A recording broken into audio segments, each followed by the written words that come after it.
Amazing grace, how sweet the sound. Capítulo 3. Se correr, o bicho pega. Se ficar, o bicho come. Antes que eu entre mais profundamente no assunto desse estudo, sinto que é necessário relatar alguns outros fatores que contribuíram para me incentivar a escrever esse livro. Aproximadamente um ano depois do falecimento do meu pai, minha família e eu viajamos para os Estados Unidos. Durante o ano em que lá ficamos, compartilhamos sobre o nosso ministério em mais de 200 igrejas, desde o estado da Flórida até o estado da Alasca. Os cultos tiveram o propósito de relatar a atividade da nossa denominação no país do Brasil. O segundo culto daquele ano foi realizado numa igreja no sudeste do estado de Missouri.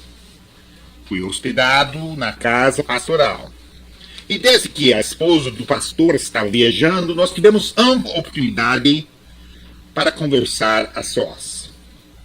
Não demorou muito para eu provocar o assunto que estava começando a me dominar.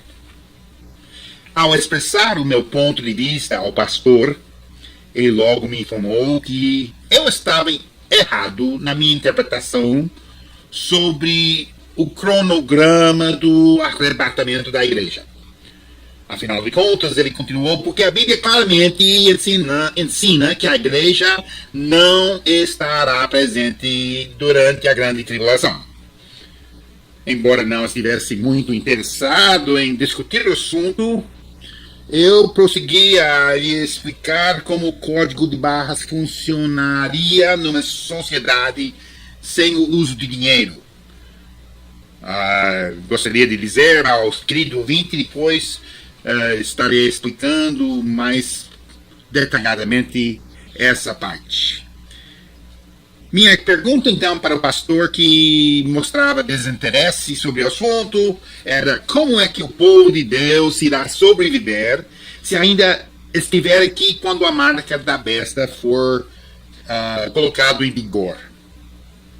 Ele me respondeu bruscamente: Eldon, não existe a mínima chance disso acontecer. Eu, porém, coloquei para ele que tem muitos grandes homens de Deus que são cheios do Espírito Santo, que estão convencidos que a igreja ainda estará presente durante a grande tribulação. Desde que apenas uma das interpretações sobre o arrebatamento pode ser correto, ou seja, Jesus volta antes, durante ou depois da grande tribulação, então é óbvio que as pessoas que aceitam as outras interpretações fora o que de fato vai acontecer estão enganados. O pastor continuou em termos bem explícitos a me responder: qualquer pessoa que aceitar a possibilidade da igreja ainda estar presente durante a grande tribulação é de fato um herético ou um infiel. Ele não se importava se a pessoa alegasse estar cheia do Espírito Santo ou não. Eu, porém, persisti na minha colocação.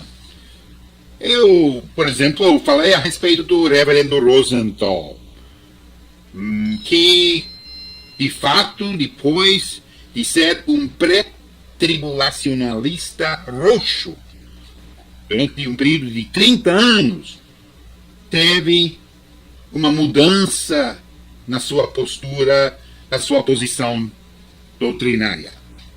O pastor disse que então não dava mínima confiança para qualquer pessoa que, depois de ter tido durante anos uma convicção profunda, acabasse abandonando aquela posição. Não expressei imediatamente ao pastor o que eu estava pensando, mas achei ridícula a sua resposta sobre a minha colocação. Será que ele estava colocando teólogos, pastores, na posição de Deus, ou seja, sem possibilidade de errar. Para mim existe uma coisa bem pior do que errar. É persistir no erro depois que uma verdade é revelada.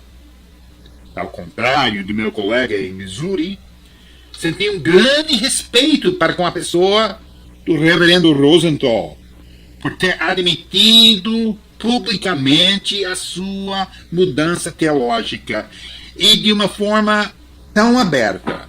Como ele mesmo afirma no seu livro, teria sido bem mais conveniente ter apenas se calado com respeito à mudança na sua teologia.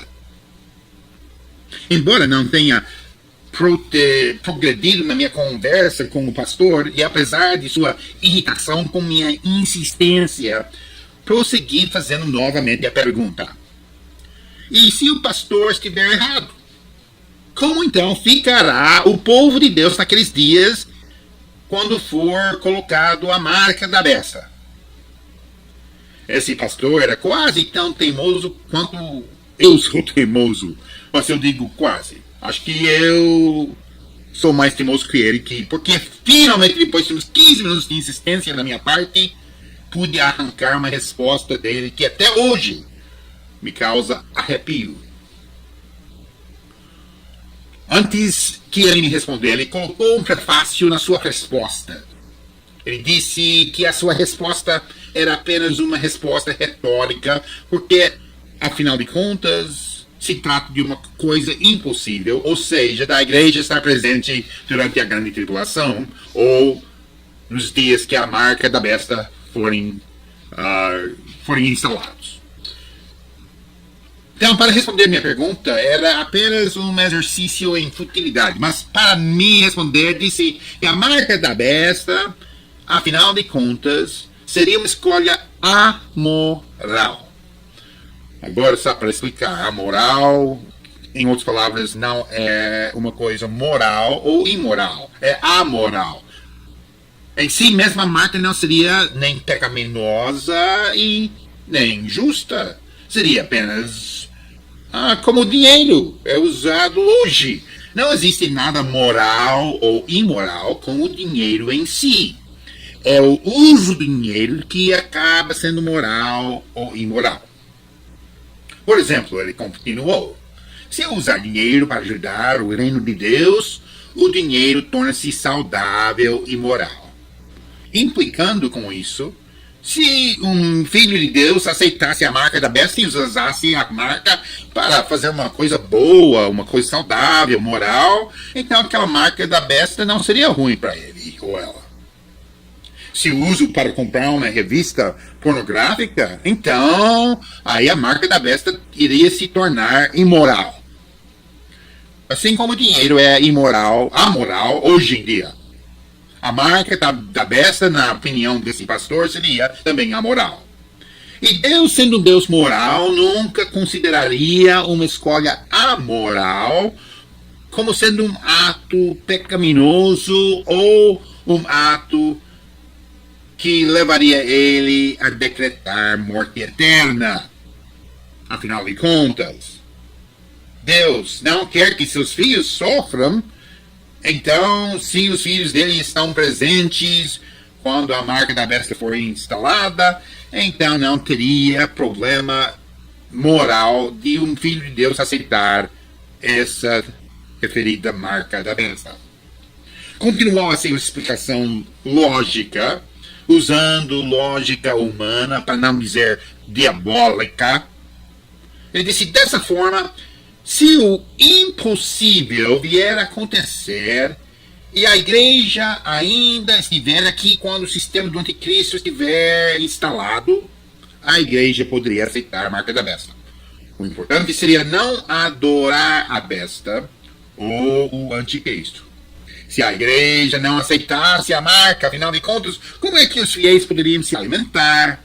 Como é que poderiam pagar aluguel ou pagar dízimo, etc. E, afinal de contas, como é que as igrejas iriam pagar as contas de luz e água, sustentar seus pastores, se todos estivessem fora do sistema financeiro? Então, a palavra-chave da sua explicação é que a igreja, nesse caso, de estar presente durante a grande tribulação, ou seja, durante o tempo da marca da besta, não poderia cultuar ou adorar o sistema ou o anticristo. Querido ouvinte, eu estava aliviado, pois finalmente esse pastor tinha me respondido. Mas na mesma hora estava também, no outro lado, apavorado com a sua justificativa, com a sua resposta. De repente, para mim ficou claro como Satanás pretendia enganar a igreja nos últimos dias. Se a igreja do século XX e XXI agora nem admitisse a possibilidade de ainda estar presente durante a grande tribulação, muito ensino bíblico relacionado a esse período estaria sendo evitado. Por exemplo, qual foi a última vez em que você, meu querido ouvinte, ouviu uma mensagem clara sobre o assunto da marca da besta? E que aqueles que desejassem ser salvos, em hipótese alguma, poderiam aceitar essa marca. Esse ensinamento é elementar e fundamental. Mesmo havendo diferença de opiniões quanto ao assunto da segunda vinda de Jesus e quando ele, de fato, irá voltar para receber a sua noiva, uma coisa é segura: ninguém que espera ser salvo, em hipótese alguma, poderá aceitar a marca da besta. O que me surpreendeu nessa história toda com aquele pastor em Missouri foi que ele se considerava ser um conservador de tradição rigorosamente bíblica numa região do país que é reconhecido como o Bible Belt USA, cinturão da Bíblia dos Estados Unidos. Eu não entendo como aquele pastor poderia contradizer uma verdade que é tratada de uma forma tão clara na palavra de Deus, mesmo que a sua resposta fosse apenas retórica. O meu medo, então, é esse. Será que aquele pastor não é apenas um de uma legião de pastores que hoje em dia, tendo adotado a teologia da prosperidade, versão século XXI, eu coloco isso porque, obviamente, toda a prosperidade vem de Deus. Mas a teologia da prosperidade, ou seja, a teologia que fala que filhos de Deus não irão passar tempos difíceis, filhos de Deus não podem sofrer se estão obedientes a Deus e colocando Ele em primeiro lugar nas suas vidas. Uma teologia que soa bonito, mas que brotou do inferno, baseado na história humana, a história da igreja. Sempre os fiéis têm sofrido por causa das suas escolhas, da sua escolha de ser seguidor do Senhor. Então, o meu medo é esse, que esses pastores hoje em dia, que têm completamente acatado a teologia da prosperidade popular que está andando solto pelo nosso mundo do dia de hoje, não podem aceitar qualquer sofrimento para os filhos de Deus. E sendo assim, eles nem pregam sobre essas passagens claras sobre a marca da besta e a necessidade de qualquer um que deseja ser salvo tem que rejeitar essa marca. Ponto final. Querido ouvinte, embora que você seja pré-tribulacionalista, oncho, e que mantenha a sua posição depois de ter ouvido esse livro, faça o favor de me permitir um santo favor. Se pastores pré-tribulacionalistas não pregam toda a palavra, que também inclui muitos ensinamentos sobre o período da grande tribulação, então como é que os membros daquelas igrejas irão resistir se porventura Jesus não voltar de acordo com as suas interpretações pré-tribulacionalistas? Escute um dos alertas bíblicos e veja se não concorda que a demonstração é tão clara como qualquer outra verdade bíblica. Eu vou ler de Apocalipse capítulo 14, começando com o versículo 9.